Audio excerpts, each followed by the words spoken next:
What's good, bro? Let me tell you a story. So, right now for my work, my job is currently door to door sales, right? So, I go door to door and I knock on people's doors and I talk to them about solar. So, it's not my forever job, but it's the one I'm doing right now and it's paid off. I mean, I'm in Philly right now on Friday. I've been here since yesterday. Most people are working.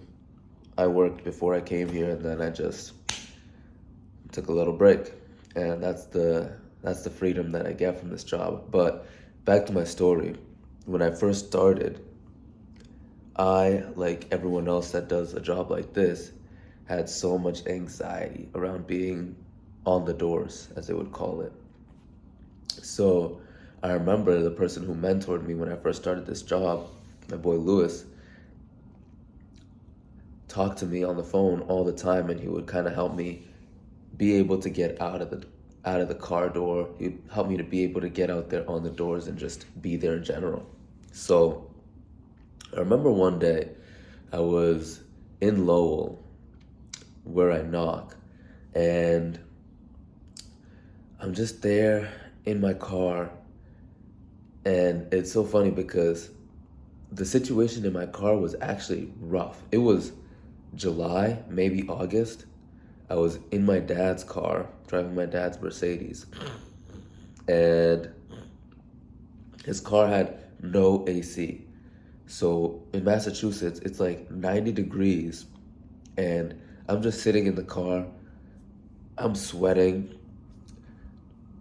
like literally everywhere. I'm just wiping my sweat at this point, and I'm like, I don't know what to do. I can't get myself out of my car. Like I could not get myself to do anything. And so I call Lewis, and Lewis picks up the phone, and he's like, "Yo, what's up, bro?" And I'm like, "Dude, I'm stuck." And he's like, "What do you mean?" And I'm like, "I cannot get out of my car." And he's like, "Well, here's what you do." So he told me, just talk to one person. That's it. Just talk to one person, doesn't matter what they say. If it's so bad, then you can leave and you can go home.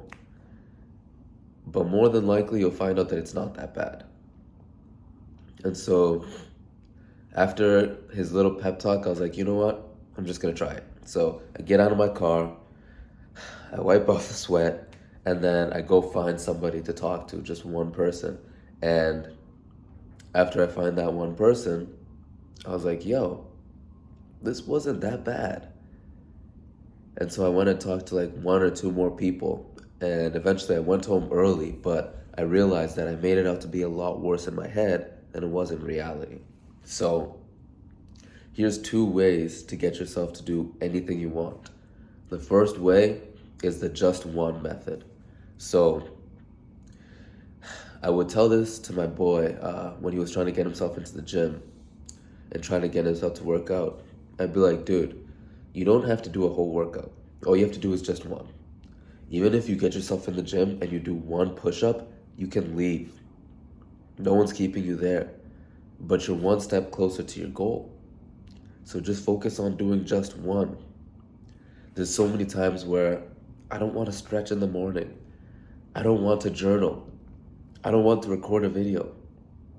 But I tell myself, look, if I can do just one, if I can do one stretch, if I can do 1 second of a video or 1 minute, if I can journal one word, I trick myself into thinking, yo, this will be easy. It's just one. And then by the time I start, I'm like, you know what? I actually want to do a little bit more. So that's the first way. The second way is the 5+5 method.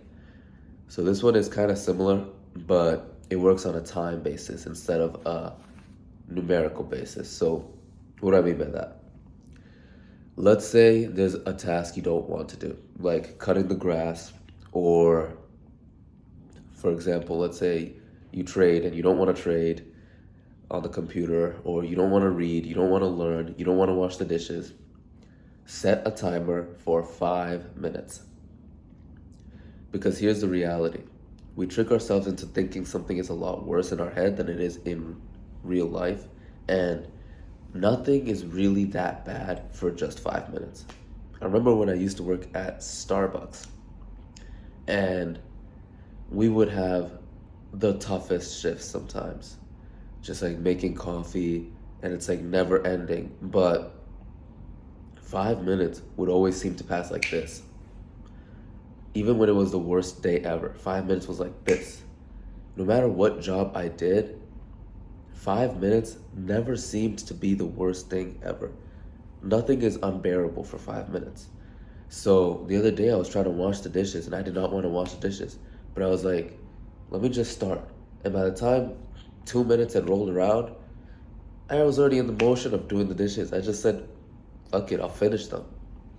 So if you can set a timer for 5 minutes on something you don't want to do at all, let's say it's reading, then just set the timer for 5 minutes. The alternative is read one page or read one word. But as long as you set a timer for 5 minutes, if the timer goes up and you're so done with it, stop it right there.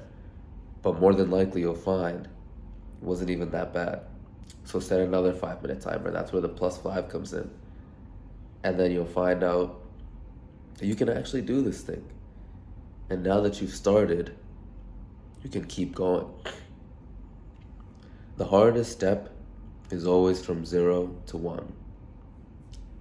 So use these methods, use the just one method, use the 5+5 method, and you can get yourself to do anything. That's it. Peace.